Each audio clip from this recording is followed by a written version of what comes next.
은행 하나 먼저 말씀드리고, 은행 간다 그러잖아요. 은행 간다고 그러죠. 근데 은행에 있는 분도 은행이 무슨 뜻인지 잘 모르실 거예요. 어? 은행. 그 무슨 뜻인지 아세요? 은행? 행자가 단일행. 예. 은자. 은은 금운동의 은자. 네, 맞아요. 그 이제 고려 때 그 은은 화폐 대용으로 썼거든요. 그렇죠. 그러니까 돈이란 뜻이고. 음. 근데 돈 뒤에 왜 가다라는 게 왜 붙어 있는지. 돈이 움직여서 그런가요? 돈이 움직이긴 하지만 그렇게 걸어 다니는 건 아니죠. 네. 그렇게 쉬울 거면 이걸 아마 꺼내시지 않으셨겠죠? 그걸 꺼내야 이유가 없죠. 그 행이 원래는 항으로 읽어야 됩니다. 항이요? 항. 항렬할 때도 그자 쓰니까. 네네네. 그게 무슨 뜻이냐면 점포 가게의 뜻이에요. 그러니까 은행하면 돈 점포 돈 가게예요. 그래서 그 원래는 은항이라고 읽어야 되는데 네. 우리 이제 행자에 익숙하니까 은행이라고 읽는데 그건 돈가게라는 뜻이죠. 그 원래는 항이군요. 항. 네, 예. 중국에서도 왜 중국 여행하시다 보면 왜 길에 행자 쓴 간판 많잖아요. 그 가게라는 뜻이에요. 무슨 가게. 거기 뭐 간다는 게 아니고 가게라는 뜻이에요. 누가 보장할 건데? 그 깡패라는 건 영어의 갱. 그다음 뒤에 있는 게 패자인데 그거는 이제 문패, 상패할 때 쓰는 패로도 쓰지만 물이라는 뜻으로 쓰여요. 그 패자가. 갱물이라는 게 이게 깡패인데 이건 뭐 갱패라고 읽어야 되잖아요. 원래 읽으려면. 그러니까 우리나라 사람들이 A를 보통 R로 발음하잖아요. 옛날에. 그러니까 아마 누가 강패라고 했을 거예요. 근데 강패가 좀 약해 보이니까 된 발음을 해서 깡패로 한 것이 아닌가. 깡통도 마찬가지군요. 깡통도 캔하고 통통자가 붙어든 거예요. 한자에. 그러니까 CAN이니까 그것도 누가 칸통이라고 했을 거고 그 뒤에 영향을 받으니까 깡통이 된 거고. 이게 좀 어떻습니까? 47년 만에 돌아간 모교 어떠셨습니까? 예전과 좀 많이 달라. 다른 게 뭐 저 10년이면 강산이 변하는데 5번 정도 바뀌었으니까 오죽하겠습니까. 근데 뭐 시설은 뭐 첨단 장비가 다 돼 있고 또 학생들이 교실에서 마음 놓고 자더라고. 그리고 교실에서 뭐 학원 숙제 막 놓고 하고 있고. 또 학부 형님들은 뭐 그 내 새끼 지상주의라고 하는 소설가가 말씀하셨죠. 뭐 조그만 불이익 있으면 학교로 와서 거칠게 항의하시고. 이게 학교인가? 이런 생각을 제가 한 적이 있습니다. 아니 이게 교장선생으로 부임하시면서 나름의 이제 뭐 나름의 포부라고 할까요? 그런 게 좀 있으셨을 것 같아요. 어떤 포부가 좀 있으셨어요? 제가 처음에 이제 학교다운 학교를 만들겠다는 이야기를 했거든요. 그러니까 이제 호롱불 켜고 저희가 조선시대 때 교육하던 그때나 지금 뭐 첨단 시설을 놓고 뭐 전자칠판 놓고 지금 교육하는 이때나 변하지 않는 교육의 본질은 사람 때문이라고 생각하거든요. 근데 지금 우리 학교 현실을 보면 공부가 하나의 유일한 척도고 공부를 못하면 무슨 뭐 죄진 것처럼 되고 뭐 나락에 떨어진 것처럼 하잖아요. 그래서 전 공부보다도 각자의 재능이 인정받고 격려받고 칭찬받는 그런 학교를 좀 만들어 봐야겠다. 그런 포부를 갖고 시작을 했죠. 이게 참 말씀을 들으면 너무 진짜 멋진 얘기고 진짜 그런 학교를 좀 다니고 싶다라는 생각이 좀 드는데 이게 말처럼 쉬운 건 아니잖아요. 또 현실이라는. 그럼요. 이게 그 이명학 선생님이 교장으로 부임하시고 학부모님들한테 단체로 편지를 보내셨다고 그래요. 어떤 내용의 편지입니까? 학부모님들한테 저 아이가 좀 공부를 못하더라도 그런 거 갖고 너무 마음 쓰지 마시고 길게 보시라. 아이가 나중에 뭐 될지 모른다. 길게 보시라. 뭐 그런 거 써서 보냈는데 이게 갑자기 뭐 바람는 말이 뭐 천리 간다고 막 돌아다니더니 미국의 버지니아주 맘카페까지 가더라고요. 이게. 그래서 버지니아주 맘카페요? 네, 거기까지 올라가 있어요. 거기 왜 갔어요?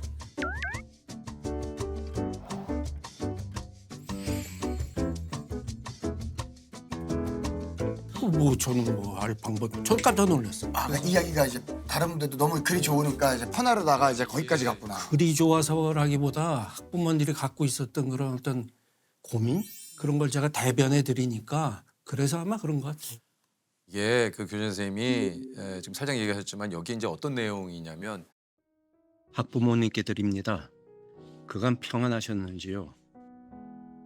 공부를 잘하는 아이 집이나 그렇지 않은 집이나 모두 걱정거리가 있습니다. 어느 집이고 남에게 말 못할 이야기가 책 한 권은 된다는 말이 있습니다. 어떤 아이가 제게 공부를 못해서 부모님께 죄를 지은 것 같다고 하더군요. 제가 화도 나고 해서 내가 무슨 죄를 졌는데 되물었습니다. 최선을 다하지 않았다면 반성해야 할 일이지 지은 죄는 없습니다. 학부모님께서는 모르시겠지만 아이들은 이런 심정으로 살고 있습니다. 학교는 사람 교육하는 곳이지 성적 먹고 사는 학원이 아니다. 명문대 몇 명 보냈는지 궁금해 마시고 내 아이가 뭐 할 때 행복한지 살펴주십사. 고등학생이 인생 마라톤에서 고작 2km 뛰었을 뿐인데 남은 거리를 뛸 힘을 찾아주고 싶다. 네, 그 말도 했습니다. 우리 선생님께서 하신 얘기. 42.195인데 지금 고등학교 1km도 안 되는데 거기에 온 힘을 다해서 이제 뭐 막 몰아붙이잖아요. 그럼 나머지는 무슨 힘으로 뜁니까? 그것도 한번 생각을 해보셔야죠. 어쨌든 요 그 중동고등학교가 이게 사실 뭐 또 굉장히 또 명문이고 학교열이 또 높은 곳 중에 한 곳이잖아요. 그 또 여기에 공감을 하시는 분들도 계시지만 또 한편으로는 아니 이 교장 선생님 뭐야? 아니 지금 뭔 소리라는 거야? 학교가 명문이 달라면 여기서 명문대를 몇 명을 그렇죠, 보내고 맞아요. 이게 얼마나 중요한 문제인데 이거 너무 느슨하게 교육하려고 그러는 거 아니야? 라는 분들도 계실 수 있죠. 당연히 계시죠. 예. 당연히 계셨고 제가 이제 서울대 몇 명 가냐고 묻지 말라 그랬거든요. 전 서울대 가지 말라고 한 적이 없습니다. 묻지 말라 그랬지. 그래서 이제 가지 말라고 한 건 아니시네요. 가지 말라고 하는 그건 교장도 아니죠. 가겠다는데 가지 말라 그러면 됩니까? 묻지 말라 그랬죠. 근데 저는 그때 생각했던 것이 서울대 많이 가면 명문고다. 이 등식을 누가 만든 겁니까? 그리고 이게 성립이 됩니까? 그건 사실은 말이 안 되는 거예요. 그러니까 제가 생각하는 명문고는 뭡니까? 그게 궁금하네요. 졸업생이 사회에 선한 영향력을 많이 미치는 동문이 많은 학교. 그 학교가 고교 교육을 잘 받은 거 아니에요? 그 학교가 명문이지. 서울대 많이 갔는데 왜 명문고입니까? 서울대 많이 보내기 위해서 우열반 조성했잖아요. 그럼 열반에 있는 아이들의 그 심리, 그런 마음의 상처, 그걸 누가 돌볼 겁니까? 학교가 그런 걸 가지고 공부 하나 척돌 가지고 모든 아이를 잰다는 거는 그건 교육기관에서 그러면 안 되죠. 아니 이게 이렇게 편지를 좀 쓰신 이유가 있었다고 그래요. 그러니까 대학에서 32년 동안 학생들을 좀 보면서 느끼신 여러 가지가 좀 있으셨다고 하는데 학생들 이렇게 신입생들 보면 정서적으로 굉장히 불안한 학생이 많거든요. 그러니까 대학마다 지금 심리센터를 확장하고 있어요. 그러니까 많다는 거 아니에요. 몸은 어른이에요, 다 이렇게. 근데 자기가 자기를 할 줄 몰라요. 그 제가 바보 어른이라고 그러거든요. 못해요. 그럼 이런 일이 왜 벌어졌느냐? 그러면 고등학교 때 제대로 된 보살핌을 못 받기 때문에 그럴 거 아니냐. 그래서 이제 아이들을 분재하듯이 키워요. 분재라는 게 왜 나뭇가지에 쇠줄 묶어가지고 보기 좋게 만들잖아요. 네네네. 지금 초등학교 의대반 들어보셨죠? 들어봤죠. 걔들이 의사를 뭘 합니까? 근데 그런 식으로 분재하듯이 부모가 경험했던 것을 기준으로 해서 아이한테 강요하는 거거든요. 그러니까 아이에도 아이 꿈이 있잖아요. 부모 소유물이 아니에요. 애들도 아이의 인생이 있고 아이의 꿈이 있는데. 그래서 그런 걸 좀 존중해 주십사. 그래서 그런 의미에서 이제 글을 보냈던 거죠. 이뿐 아니고 선생님이 그 학교에서 처음 만드신 상이 많다고 그래요. 그래요. 예, 그 3년 동안 친구를 배려한 학생에게 미스터 중동인상, 어. 책을 가장 많이 읽은 학생에게 다독상, 창의적인 시도를 많이 한 학생에게 도전 창의상, 바른말 하는 학생에게 바른 언어상. 이야. 그러니까 이제 바른 언어상은 잘 아시겠지만 요새 애들이 욕이 나쁜 건지 모릅니다. 그냥 하죠, 그냥. 그냥 추임새로. 그냥 해요, 그냥. 그래서 아무리 얘기를 해도 고쳐지지 않아서 그러면 이제 생각을 바꿔보자. 그래서 욕을 안 한 학생을 한 학기 동안 안 하면은 반에서 알지 않습니까 학생들. 네. 그렇겠죠. 그럼 걔들 추천하면 배지 하나씩 이렇게 달아줘요. 이야. 그럼 이제 1학년이 하면 졸업할 때 6개가 되잖아요. 그래서 제가 동문들한테 이 배지 단 학생은 길에서 만나면 칭찬해주고 먹을 거 사주면 좋겠다. 그랬더니 한 동문이 그 배지가 가장 많이 나온 반. 거기다 피자를 뭐 보내주니까. 그래서 그게 하나 진짜 이제 선순환이네. 예. 미스터 중동이는 3년 동안 친구들 잘 배려한 동기 있잖아요. 그래서 이제 동문회에서는 금으로 만든 이 상패에서 주고. 그 굉장히 영예스러운 상이죠 학교에서는. 미스터 중동이상 받으면 그 상패도 있지만 뭔가 또 다른 또 베네핏은 없습니까? 상금이 1,000만 원인데 에? 1,000만 원이요? 이제 그 두 명이면 500만 원씩 나눠주고 제가 처음 만들 때 대학 1년 장학금 주겠다 해서 한 거예요. 와. 동문들이 다 후원한 겁니다. 아, 이걸 그 동문들이 후원을 해주시는 거구나. 가독상은 3개 부분인데 1,000만 원씩 3개니까 3,000만 원이고 도전 창의상 1,000만 원이고 그래서 아니 이거는 참 갈만하네. 아니 상금이 크네. 그 동문들이 다 후원해 주니까 아. 제가 동문들한테 굉장히 고맙죠. 아, 그 선생님 직접 그럼 동문들 찾아뵙고 좀 이야기를 그럼요. 겁니까? 그 이제 취지를 설명하면 동문들에게 해주고 또 제가 취지를 뭐라고 설명하세요? 뭐 천국 가는 티켓을 내가 사주는 거니까 선생님 마케팅이 야 이거 동문이 안 낼 수가 없네. 이름이 좋다. 천국 가는 티켓. 아니 그 상을 많이 받아 하시죠. 예? 많이 하시죠. 아, 형은 아니, 뭐 가십시오. 형은 뭐 급행열차예요. 형은 급행열차에 천국 가면 진짜 사실은 좋은 일 많이 하셨으니까 저는 솔직히 좀 위험하거든요. 근데 형은 뭐 천국 가는 뭐 조셉은 심사 좀 받아야 될 거예요. 저는 이사회 열어서 조셉은 좀 그 심사를 좀 제가 받긴 해야 될 거야. 한 10달은 심사해야 돼요. 10달. 심사는 좀 받아야 될 거야. 아니 그 상을 받았던 학생 중에 좀 기억에 남는 학생들이 좀 있으셨다고요. 그 학생은 초등학교 5학년 때부터 민물고기만 연구하는 학생. 아하. 학회에 가서도 발표해요. 그러니까 그러니까 프랑크톤 채집기도 자기가 개발해서 특허를 받고 대단하다. 그러니까 있어 이런 학생들이 있어요. 이 학생이 학업은 조금 뒤처지지만 아 그건 상관없죠. 저는 그 열정이 그건 대단하다는 상관없어요. 거예요. 자기가 좋아하는 일을 그렇죠. 공부 잘하는 애들이 10시간 투자하면 자기는 그 10시간 이상 투자해서 그렇죠. 하잖아요. 그래서 그 학생 도전 창의상 주고 야 그런 학생들이. 그런 학생이 전문가가 되는 거잖아요. 이 학생은 아마 우리나라 나중에 장래에 우리나라 최고의 어류 전문가가 그러니까요. 되겠어요. 야. 안녕하세요. 그 중동고등학교 3학년 김승태입니다. 그 물고기는 제가 초등학교 때 유튜브로 찾아보다가 시작은 열대어로 했고 이제 작년부터는 그 해수 채집이랑 뭐 혼액물 관찰하러 다니고 있습니다. 어민분들이 가면은 이제 막 그물을 털고 계세요. 이제 던져버리시는 것들을 저희가 좀 주워가지고 국제적으로 알 수 있게 부르는 학술적인 명칭, 참고가 될 만한 정보들을 적어두었습니다. 좀 가치가 있는 어종이다 싶으면은 구해가지고 표본을 제작하고 있습니다.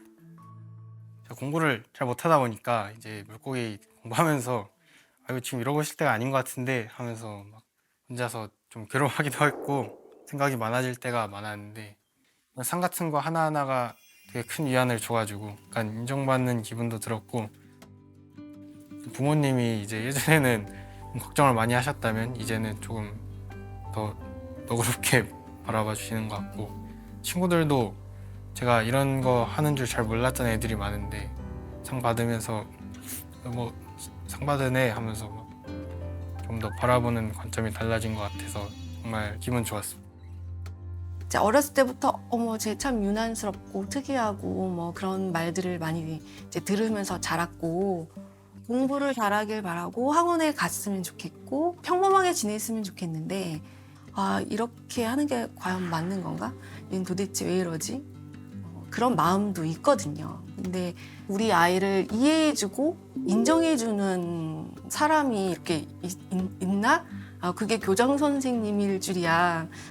결국에는 두 종류 학자가 되는 게 꿈이니까 개체수도 꾸준히 증가하는 추세를 보이거든요.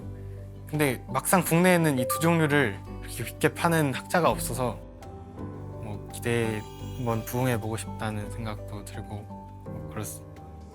아니 그 저 이명학 교장 쌤이 이런 그 세심한 뭐 상으로 또 우리 뭐 많은 학생들에게 격려도 많이 하셨지만 특별한 체험 활동을 많이 했다고 그래요. 울릉도 독도 탐방, 야. 일주일간 몽골 오지 탐험. 그리고 제가 했던 게 서울 역사기예요. 음, 그 6월 달에 1, 2학년 학생들 12팀으로 나눠서 강북으로 다 보내거든요. 제가 보니까 얘들이 강남이 이게 삶의 터전인 줄 알고 그 마트가 시장인 줄 알고 그다음에 뭐 경복궁이니 뭐 이 조선시대 유적에 대해서는 뭐 잘 가본 적도 없고 그 제가 1, 2학년 학생들 다 해서 통인시장, 광장시장 뭐 그 강북에 있는 일대를 다 보내거든요. 근데 갔다 오면 이제 달라지는 거죠. 더불어 사는 삶도 느끼고 아, 그렇죠. 그런 것도 느끼고 또 역사에 대한 그 인식도 또 새롭게 하고 그래서 그렇게 느껴야 변한다는 생각을 제가 갖고 사람은 느껴야 바뀌거든요. 그래요. 잔소리 아무리 해도 애들 안 바뀝니다. 소용이 없어요. 뭔가 느껴야 바뀌는 거예요. 이게 또 저 말 안 듣는 학생들에겐 별이 주어지는데 야 이거 교장 선생님과 면담 1시간 야 이건 쉽지 않지. 하고 이게 가야겠는데요. 이거는 쉽지 않아. 이게 저 사회 형벌로 하면 아마 무기징역 형벌일 거예요. 야 이거 담임 선생님과도 쉽지 않은데 교장 선생님과 1시간 이거는 그 제가 저 중징계 받은 학생들이거든요. 그 이제 오라 그래서 2명하고 이야기를 하다가 너 아버지는 뭐라고 안 거시르디? 그런 하는 얘기가 아버지 못 뵌 지 2달이 된다는 거예요. 그 어머니는 아침에 학교 잘 다녀와 그럼 못 뵌다는 거예요. 그럼 주말엔 저희들 학원 다니기 바빠서 또 못 본대. 야 이게 이래서 문제가 생기는구나. 그래서 그때가 추석이 좀 가까웠거든요. 그래서 제가 추석 맞이 밥상머리 대화 그 교장 특별 과제 해서 편지 썼어요. 학부모님들한테 저녁 식사하시고 이날은 공부 성적 얘기 절대 못한다고 하시지 말고 이야기를 나눠보시라고. 그다음에 인증샷 찍어서 보내라 그랬거든요. 720명 중에 250명이 그걸 보냈어요. 근데 그중에 한 어머니 후기 보니까 아니 애들하고 공부하고 저 성적 얘기하는 무슨 얘기래 이렇게 생각했다는 거예요. 근데 막상 해보니까 내 아들이 뭐 이렇게 깊이 생각하고 있었어? 이런 고민이 있었어? 이걸 알았다는 거예요. 그 인증샷 사진 보니까 이산 가족 만난 것처럼 좀 끌어안고 그래서 그 뒤로 그 집들은 전부 이제 소통이 이루어지는 거예요. 이게 사실 말이 그렇지 교장 선생님이 사실 이렇게 직접 시간을 내서 면담도 하시고 이게 막 이런 거 뭐 동문들을 또 찾아뵙고 이런 여러 가지 그러니까 사실 이게 쉬운 일이 아닙니다. 예. 교장이 가보니까 일들은 저 선생님들이 하시고 할 일이 그렇게 없더라고요. 그래서 그건 얼마든지 시간 내서 할 수 있어요.